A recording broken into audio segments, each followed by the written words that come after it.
Okay, let's see. Today is the 12th. That means that it's my daughter Hannah's birthday. Happy birthday, Hannah. Um, and it also means that it's one day closer to the window of the 14th to 17th, when my son shall be on a plane heading for the other side of the world. And I don't even know what day that is because I haven't heard from him. I suppose he's really busy. Either that or he's not wanting to talk to his Democratic mother right now. Anyway, it was the day that George Bush won. That is just a wrong term for what he actually did when he took the election.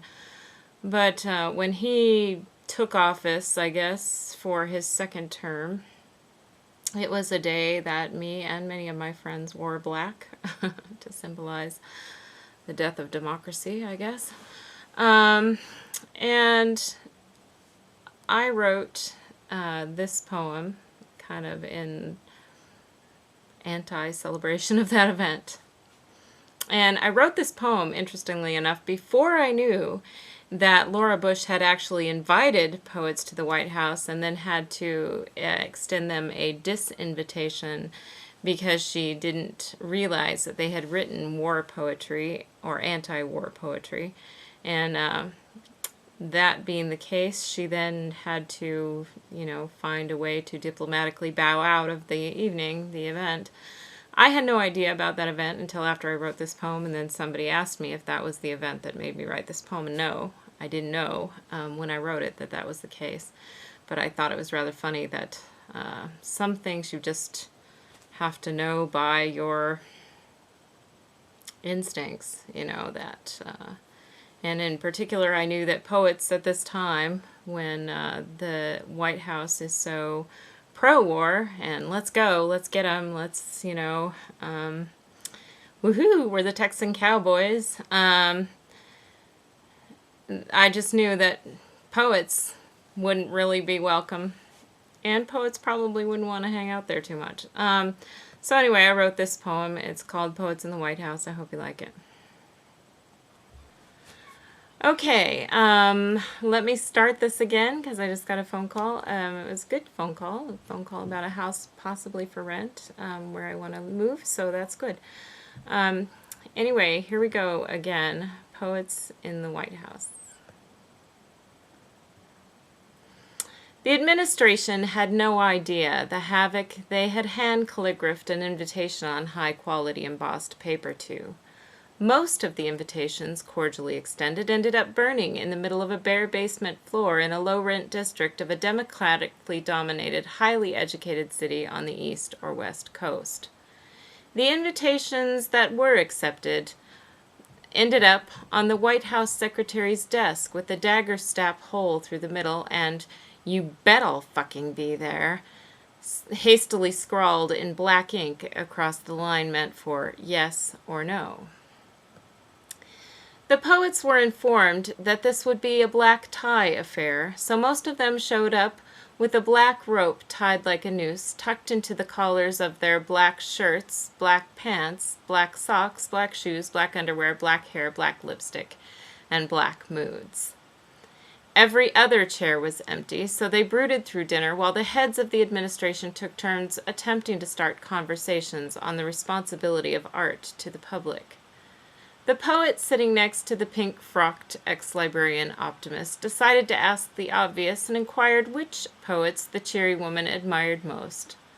To which the woman thought a moment, then replied, "I'm not sure. Who wrote that roses are red, violets are blue thing? You know, the one George ripped off?"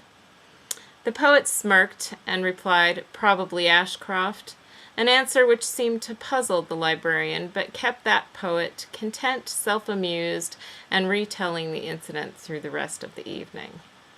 The real trouble began when the poets were asked if they would like a tour of the White House, to which they shrugged and lifted one sides of their mouths to pick tofu out of their teeth. The tour guide led them through the corridors, pointing out various art and historical objects, to which exclamations burst forth regularly regarding the price to feed a homeless family for 1 year, and countered by "it's covered in the blood of 1,000 young soldiers," frequent moans and wails following. One poet decided enough was more than enough, and when the malcontented group turned the corner into the East Hall ahead of him, he unveiled a can of black spray paint from his front coat pocket and proceeded to baptize a wall of $5,000 strip wallpaper with a poem he titled Guernica in the main entry.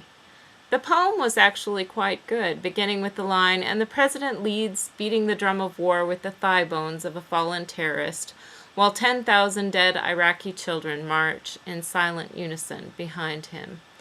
The rest was covered quickly by the Secret Service. Later, the poet claimed to a new friend to have remembered and written down nearly all of that poem, though no one has seen him for years now, and as far as we know, that poem has never been published. After the wallpaper incident, the administration politely yawned and spoke of a long day of golfing starting first thing in the morning, while the pink-frocked librarian smiled hard with a downward crease in her eyebrow and touched her hand lightly to her forehead. Within a week past the Poets' Evening, Garth Brooks was made Poet Laureate of the United States, and as such he cleared the libraries of Sharon Olds, Lucille Clifton, Raymond Carver, Walt Whitman, and any and all books regarding Picasso, and replaced them with country song lyric books. A new department was voted on and passed into law in the Department of Homeland Security called the PWPB, or Poetic Works Publication Bureau, whose job it was to inspect and approve all poetry before publication and distribution to the fragile, impressionable public. The poets themselves protested. They went on hunger strikes and read poetry aloud on public street corners. Those that had jobs quit their jobs, refusing to, quote, contribute to the war budget. A large group of poets organized and staged a black-garbed march across the entire United States. Unfortunately, onlookers thought they were a group of goth teens headed for a wasted afternoon at the local video arcade.